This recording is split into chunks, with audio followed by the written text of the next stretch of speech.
important to know is that we always have to adjust and adapt to whatever's going on. I took a me day yesterday. I called it my whatever day. Like, whatever the heck I want to do today, I'm doing or not doing. I want to share our story of hope, faith, and resilience because everybody has it in them. You just have to believe.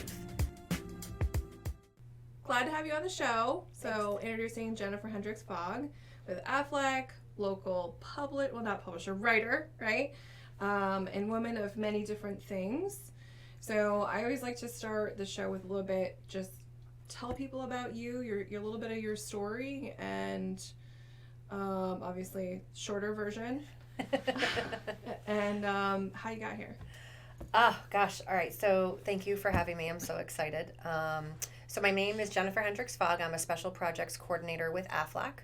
I am also a special needs mom to my amazing miracle of a son, Logan. And through our journey with childhood cancer, I've also created the Logan Strong Foundation, where we help local cancer families as well. And yes, I am a recent author of Tiny Miracles, which shares our first 5 years through his journey. It's a good book. I read it. It was very good, very well written. Yeah, I tell people I think it's like a 3rd grade level reading, so it's pretty easy. I didn't feel like that, but it was good. It was good to get behind the scenes about the having a special needs child and just the journey that you and your husband went on. Yeah. And we can get to that piece too, because I think that's important to discuss, like why you built your nonprofit. Sure.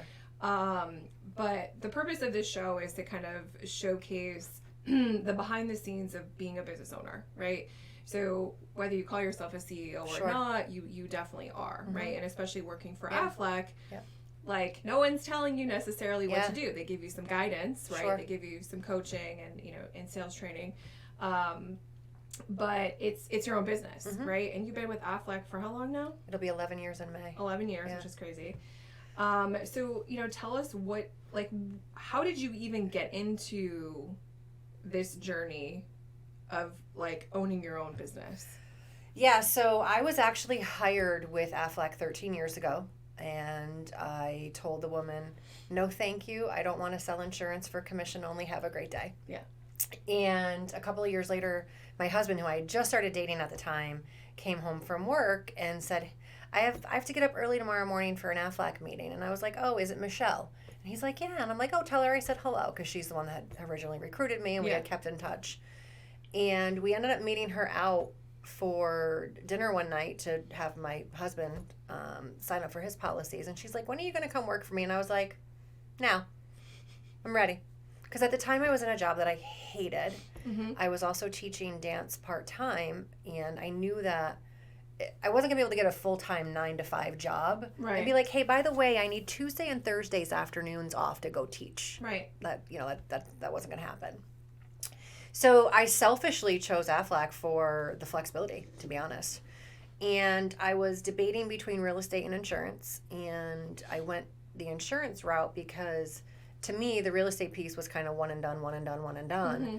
With what I do with Aflac, I get residual income. So I still make money today off of policies I sold 11 years ago. Right. So that was really the selling point for me. And, I worked 3 jobs when I first started. I busted my butt to get where I was. And after 2 years of doing that, I actually sprained my ankle, so I could no longer teach dance. I was also bartending. I could no longer do that. And didn't have a choice but to make Aflac work.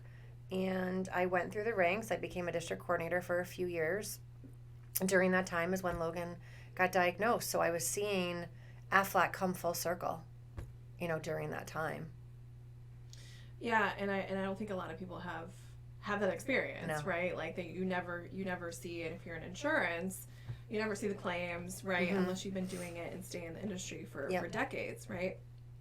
So prior to the diagnosis, right, what were your feelings? Like, how are you feeling about, owning your own business, having your own time, especially being a new mom at that time? Yeah. What was that like? It was hard, especially being 1099. It's the same as, being a business owner, right? It's the same thing. You control your own time. And at one point, I had reached out to my regional coordinator and said, hey, I'm struggling. I need help. Can you help me figure this out? So I think it's important to have those people, whether they're in your circle or not, someone that you can reach out to and be like, hey, I'm struggling with figuring out how to balance my time. can you look at my calendar and see what's working, what's not working? I mean, I know in the beginning, Michelle had challenged me, and you'll appreciate this one, to not do any networking events. Oh, wow. Right? Because, like, I was doing so many. She's like, I need you to kind of back off. I was like, ew, really? Really? But I need to. Right? So it's funny because now, like, I'm the complete opposite. Now I'm very, strategic on very picky on how and where I spend my time. And when I do go, like, what is my outcome going to be? Right? So, one of the silly things I learned, which may not be silly, but, when you go to a networking event, bring 10 business cards with you, and once they're gone, be gone, right? Or say, I want to meet these 3 or 4 people, and then be gone. Like, be very strategic, yeah. So that was very, very challenging for me in the beginning because I was always like, going everywhere. Yeah, right. Well, because that's what we're told to do, right? You got to show up everywhere, and business will always come when you do that. Sure. So, tell us about. So, it's hard to to be a business for yourself and have all those responsibilities. So, what changed? And obviously, like I've read your book, and some of the people listening might have read your book too. So I kind of know, what's coming, obviously. But when that diagnosis, happened. It's not like you left Aflac. Like, you didn't stop being a business owner, when these wrenches got thrown your way. And they were severe wrenches. Like, this isn't just, oh, hey, my kid is sick. Like, this is a very serious situation. And we have no idea, what's in store for us. And one of the questions I ask usually to business owners, and I think this really applies to you, is that unknown, right? And I feel like for you, you had this whole other level. It wasn't even just the unknown of your business at that point. You had this unknown of, like, I don't even know what's going to happen to me, my husband, my child. I don't know what direction. I don't know what way is up. I don't know where we're going. Like, how did you manage all of those things at this, it's going on at the same time. It's not like, you had employees that could take over and delegate out for you. Like, your business took a standstill when these things happened. So I had recently been promoted to a district sales coordinator 8 months prior to having my son. And my son was due in December, and I had him in November. So I had an emergency C-section. Like, I had a phone call at 7 o'clock at night, and the doctor's like, you're coming in tomorrow. And I was like, I'm having my kid tomorrow. And I'm like, I still have 4 weeks to go, and fourth quarter is my busiest time of year for my business. So it's like I'm scrambling, getting the car seat in the car, packing my bags, calling my regional coordinator to find out, what do I do. And sure enough, I had Logan the next day, and he spent a few days in NICU. I spent a few days in the hospital also. And, it was really putting my trust into the people that had trained me and looking to them to be like, hey, I need your help right now. Right. And so I had already planned my maternity leave. It was sooner than I had anticipated. But then, that was in November of 2016. And then in March of 2017 is when Logan was diagnosed. I was literally back to work for like 2 weeks before my son was diagnosed. And then I had never left the hospital since his diagnosis. We were there for almost 6 months. And it's funny because I tried working. I really did. Like, I tried working part-time, when he was diagnosed. I told my boss, I go, just give me a couple weeks to get acclimated, whatever. And finally, like a month later, she's like, what are you doing? Because that's just who I am, right? Yeah. She's like, you're not doing yourself or your accounts or your policyholders any good by only being available part-time. And I was like, you know what, you're right. So again, I had to put my faith and my trust in others to handle my book of business, because at the end of the day, those are my relationships, right? Right. But under the circumstances, all of my policyholders and accounts thoroughly understood. Right. So I didn't work. Like I said, I was out of work. I was back to work for about 2 weeks before he was diagnosed, and then I didn't go back to work until January the following year. So I just had to, really put that trust in my team, and I think it's important. No matter if you're a sole proprietor, right, CEO, whatever, president, to have that backup plan, those backup people, those people that you can trust to, even if it's just somebody, like I remember when my son was diagnosed, like my best friend. she handled all my inquiries, like for what was going on with Logan. I'm like, I can't handle this right now. So she Yeah. was like the point person, right? So having that person, I think, is really helpful. Yeah, and I think asking for help, like you've Huge. mentioned a couple times, and that's something that, you know, I've had a couple of business owners mention, like you just have to be willing, one, to be aware enough to know you can't handle everything. It's just impossible, right? And especially when the world throws you a fire, you got to deal with that fire. And, you know, sometimes you have to ask somebody else, hey, can you just manage these things, whether it's temporary or, you know, potentially long term. So now, fast forward a little bit, obviously, you know, after the diagnosis and, you know, multiple surgeries and all of these different things that, you know, life completely changed after that, right? Like, it wasn't like, oh, we fixed it, it's done, it's over, right? It completely changed, right? So how, you know, going back into starting back in work again, how did it change your perspective as a professional? That's a great question. So when I went back, when I made the decision to go back to work full time in January of 2018, we had a nanny that was coming to the house. So she was helping with his therapies, his doctor's appointments, and I put all of my trust in her for my son, and I put all of myself into my work. And I think it was because I had missed it, because I was so, I mean, I lived in the hospital for almost 6 months. So, you know, I needed that normalcy again. And in hindsight, you know, everything happens for a reason. We had her for almost just about 2 years, and it was great. It unfortunately ended poorly, but it was an eye-opener for me to say, you know what? Stop trying to be this or be that and just be a mom. Yeah. And you can have it all once you figure it out. Yeah. So for 2 years after he was diagnosed, I was putting my all in my work. She was helping with him. You know, and the nice part about being 1099 with Aflac is I control my schedule. So I was able to go to a lot of appointments, and I could schedule myself around those things. But the hard part was managing a group of agents underneath me. Right. And when we decided to no longer have that nanny, I had to make the crucial decision and step down from management. Because in my mind, I wasn't going to do my agents any good by running my child around, and I wasn't doing my child any good by running my agents around. Right. So obviously I chose my family. And to be honest, it was the best decision I ever made. 3 months later, COVID hit. So I was like, thank you, universe, because I have no idea how the heck I was going to manage a group of 1099 agents, like, you know, in the middle of an international crisis. Right. So it's taken a while. I think what's important to know is that we always have to adjust and adapt to whatever's going on, and give yourself some grace and just kind of figure it out as you go. I mean, that's what we're all doing, right? There's no handbook.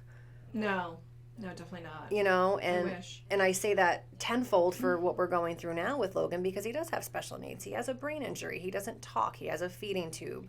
Yeah. You know, he's got bilateral hearing aids. You know, he's got a lot going on. But he also wasn't supposed to be here, and he is. So I truly appreciate that fact. And I've learned how to make me time, right? I make time for myself. I get up 2 hours every day before my husband and my son. That's me time. You're looking at me like I have forehead. You're like, you're crazy. No, I am not a morning person at all. I know you're not. I would do the night thing. I would stay up past everybody else. When everybody's in because bed. you have to, right? Because if you're not taking care of yourself, you can't take care of anybody else. I mean, I took a me day yesterday. I called it my whatever day. Like, whatever the heck I want to do today, I'm doing or not doing. Yep. And I think it's important to do that, because you can't do everything at once. You can't always be everything to everybody, and it's stressful and it's hard. Yeah. What do you think has been the motivation for you to keep going in all aspects, right? Because, like, I met you when I don't think you were district coordinator at that time. I think Michelle was. So she had either just taken over, or like you guys were sharing the position. I don't remember, because you were in the little office in Clifton. Yeah, I was a district. It was before I even got married. I think it was that year or the year after. Before I had Logan. It was before you had Logan? Oh, wow. So that was a while ago. So, you know what? It's a very interesting thing to ask when, you know, like, why do business owners why do we keep torturing ourselves? Like, essentially with these things, like, why don't you just go and, you know, get something that's what people would consider more secure, which I don't think it is, right? You know, what keeps you going all the time? Just to stay with this. Yeah, so I'm going to answer that two ways. So the first way, I will never go to a W-2 job again. Never. I don't care if you pay me $100 an hour, $1,000, I won't do it. I enjoy my time. Yeah. My time is worth more than that money, right? Mm-hmm. And it allows me the flexibility. Like I just said, when I got here, I have to pick up Logan from school early now today. Right. I wouldn't be able to do those things if I had a W-2 job, right? And I say air quotes, but sorry. And I think, secondly, the reason why I keep doing what I do is because of him. And because I want to share our journey, because we were told several times he was never going to survive. Nonetheless, walk or talk. And I always like saying that because he doesn't walk, he runs. And I want to share our story of hope, faith, and resilience because everybody has it in them. You just have to believe. Yeah. You know, every time they told us the worst case scenario with Logan going through what we went through, I was like, it's not an option. The worst case scenario was never an option. And he's overcome every single worst case scenario thrown at us. And the doctors to this day tell my husband and I when they see us, remember that time we told you X? What the hell was I thinking? Or, you know, your son's mostly here today because of you and your husband, because we believed that. And, you know, to circle everything back together, obviously, right? Like I sell cancer insurance for a living. Yeah. I had the cancer plan on my son when he was diagnosed. So I think having that peace of mind is really what helped us get through, because I didn't have to worry about whether or not my mortgage was paid. Right. Right? I had those things in place prior to help in the event these catastrophic things happen. And it's crazy how everything just circled back. Yeah. And I think your story is a very powerful one for Aflac. Like, you're like, oh my, this is a no-brainer because I actually was somebody that used this and had these things in line, and what would have happened? What would the trajectory have been had that not actually been in place? I don't know what I would have done if I didn't have the cancer policy, because financially we were okay, but I don't know if we would have been able to survive financially if I didn't have that extra protection. Not to mention the other irony of our story is Aflac sponsors Aflac Children's Blood Disorder and Cancer Center at Atlanta, Georgia, and they actually wrote my son's treatment plan. And I've been donating to this hospital since I first started. Right. So, like, what are the chances? I'm a firm believer in everything happens for a reason. Like, our situation completely and utterly sucks, but I totally believe it was meant to happen. Yeah. Of all the people it could have happened to, like. And you mentioned Michelle too. Like, I always tell her it's her fault. I'm like, this is all because of you. And when she hears this, she's gonna cry, because if it wasn't for her, like, she literally stalked me to join this career. Like, yeah, that's Michelle. And I love it. And if it wasn't for her, I wouldn't have this career. I wouldn't have had those policies. I wouldn't have been able to protect my family and my son like I did. So thank you, Michelle. I love you. Yeah. We both know Michelle very well. So, like, I don't want to cry because I know Michelle. I know. Very well I was just getting it too. So I want because not everybody knows your story and knows about your foundation. Yeah. So why don't you just take like a couple minutes to talk about your foundation before we go back to. Sure, because I didn't have enough on my plate running a business and having a cancer child. I decided to start the Logan Strong Foundation, which we help local cancer families battling. So childhood cancer families, whether it be here locally, we've had families we've helped in Texas and Florida. So we provide them items of comfort and support to help them get through what they're going through. There's great organizations around, and one of the things that I had found is I wanted to empower families. Like, this is the worst thing you're ever going to hear in your life, is when your child has cancer. And rather than taking that gut punch and crumbling, I want them to take that gut punch and stand up and fight. So we provide items like bracelets to help them raise awareness, and they can fundraise with the bracelets. We also provide an online t-shirt campaign, so they can design their kids' logo and just do fundraising that way. We also provide Amazon wish lists. So sometimes some of our kiddos have to go to like New York City for an extended period of time. So we can help them, decorate their room down there, whatever the case may be. We give gift cards to all the families that come through. They get a gas card and a grocery shopping card. Things that we just take for granted and don't think about, like putting gas in the car to get to those appointments, or having dinner, or going grocery shopping. So, we just donated over $5,000 in gift cards to Albany Med over the holidays from different venues like Starbucks, Dunkin'. I blame my Starbucks addiction on Albany Med, because it was like my right own there. It was my external relief. Like, yeah. I'm like, just give me 10 minutes. I'm just going to get a coffee. I just need to get out of this room. That was so I blame Albany Med for that. But just certain things that you don't think about. Yeah. Now, I remember seeing something that, and I think maybe it was installed at Albany Med. There's like a headphone jack, or like a phone charging station. Cell phone charging stations. Yeah. So that came about because the day Logan was diagnosed, we were just going to a doctor's appointment. Right. And ended up getting admitted, and both of our cell phones were dying. So my husband had to run across the street to CVS and get cell phone chargers. Like, you're going to a doctor's appointment. Why would you need a cell phone charger? Right. So that was one of the first things that we wanted to do. So yeah, there's 3 cell phone charging stations. There's one in the pediatric emergency room. There's one in D7, which is where the children get their inpatient chemo. And there's one being installed in the Melody Center where the kids get their outpatient chemo. Oh, that's awesome. Yeah. I remember seeing photos of it on Facebook. Yeah. It's a big deal. And people message me all the time. They're like, oh my God, I would have never have thought of that. Until you've been through it, you wouldn't. Yeah. So it's very helpful. I've even used it when we've gone back a couple times. So you're like, oh my God, this is here now. Thanks. So going back to, some of the more professional sides of things, and we'll make sure we include your links as well, so people can check those things out. I want to know, like, what advice, and you kind of have peppered that in the conversation, like, here's what I did, and I'm sure that's, those are good pieces of advice. But if you were to narrow it down to, like, a couple things that you would offer somebody who is interested in being their own boss, right? Whether that's with Aflac or they want to open up a retail store or whatever, what are those things that you would say to them? Yeah, I mean, definitely me time. You've got to take care of yourself first. I think too often we get caught up in the working in our business, not on our business. Yeah. So I actually, a girlfriend just posted, she's having a Me-EO week where she's doing everything just for her, like the when I have time list, right? When I have time to do this list. So I think that's important. I'm going to actually do that soon. I think that's a really good idea. That sounds really awesome. Right? Like, just take a week. And not feeling guilty about it either. Right. Huge. 100%. I think give yourself grace.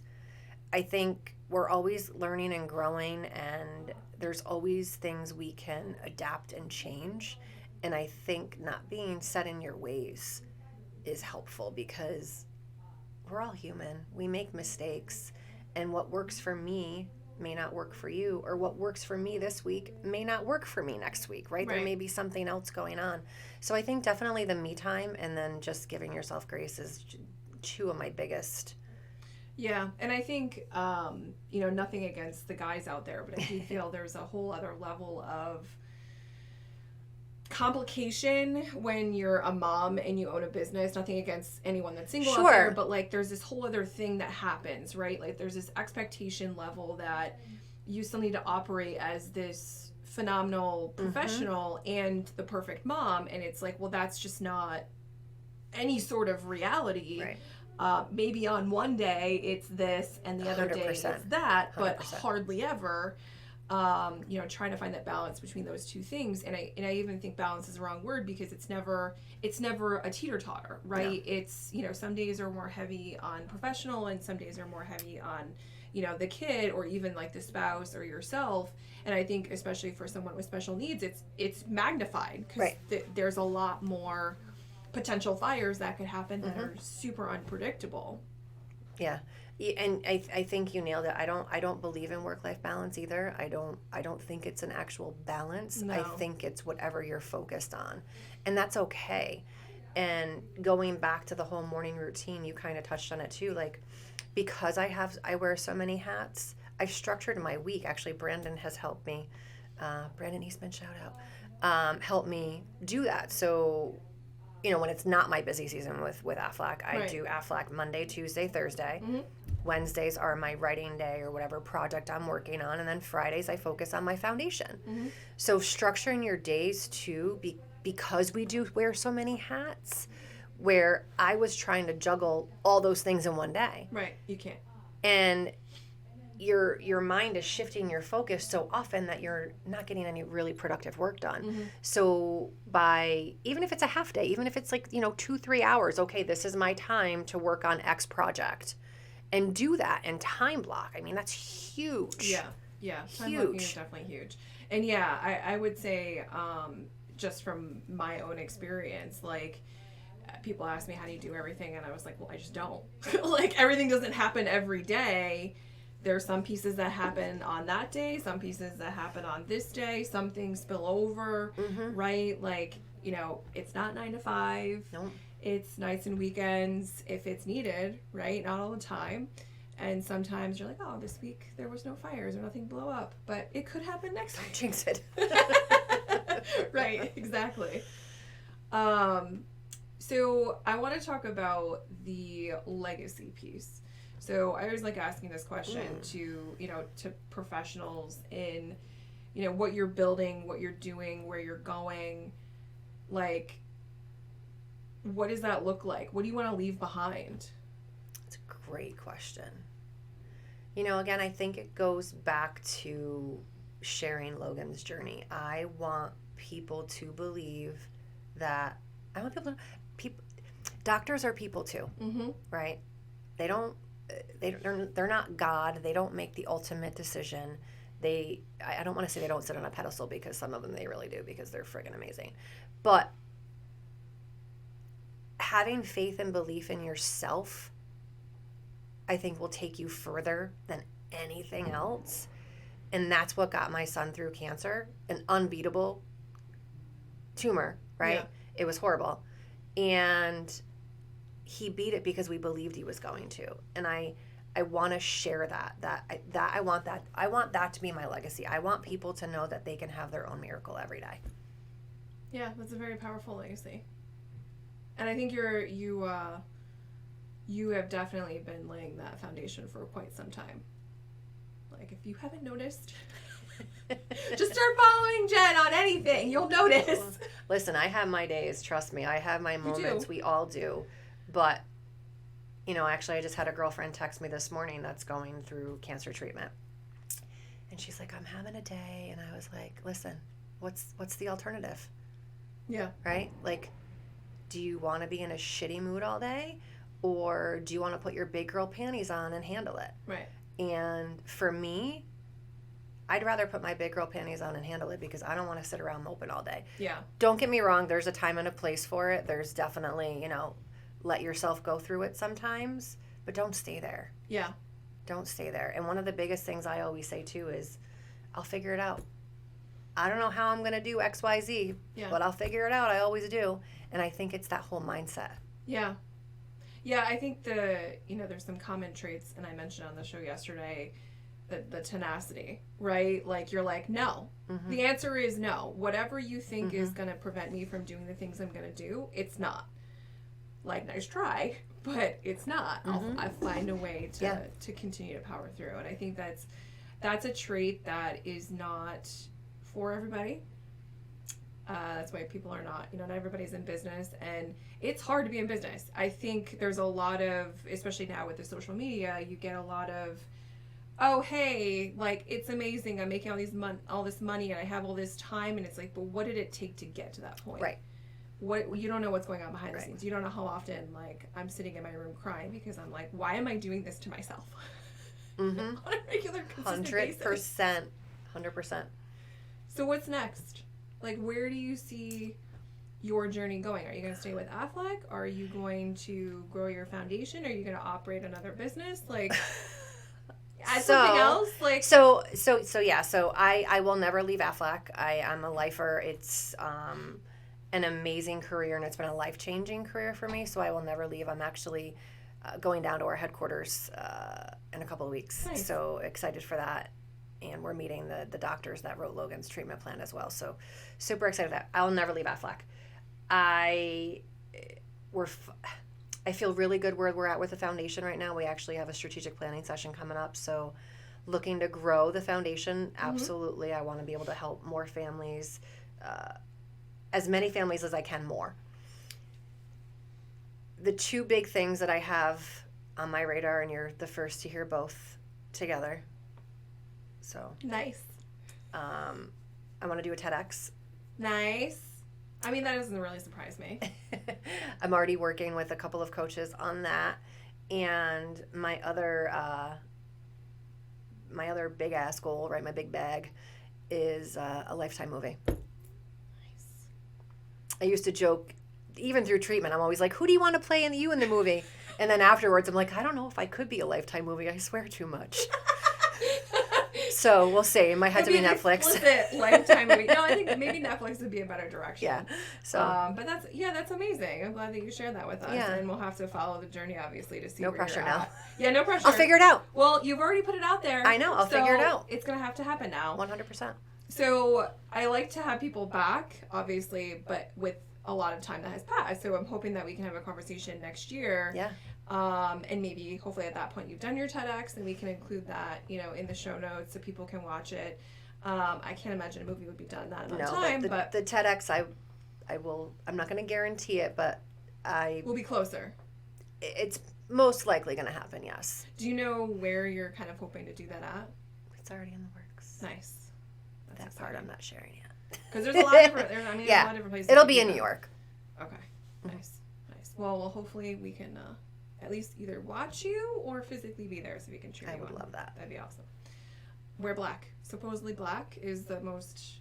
People that wear black at TEDx's have, like, the highest views. I don't know if, like... Must be a Steve Jobs thing. Someone told me that, and I was like, what? Black? Really? I'd be like, I wear bright colors. But, whatever. My girlfriend just did one, and she took her shirt off at the end and had, like, the Wonder Woman, like...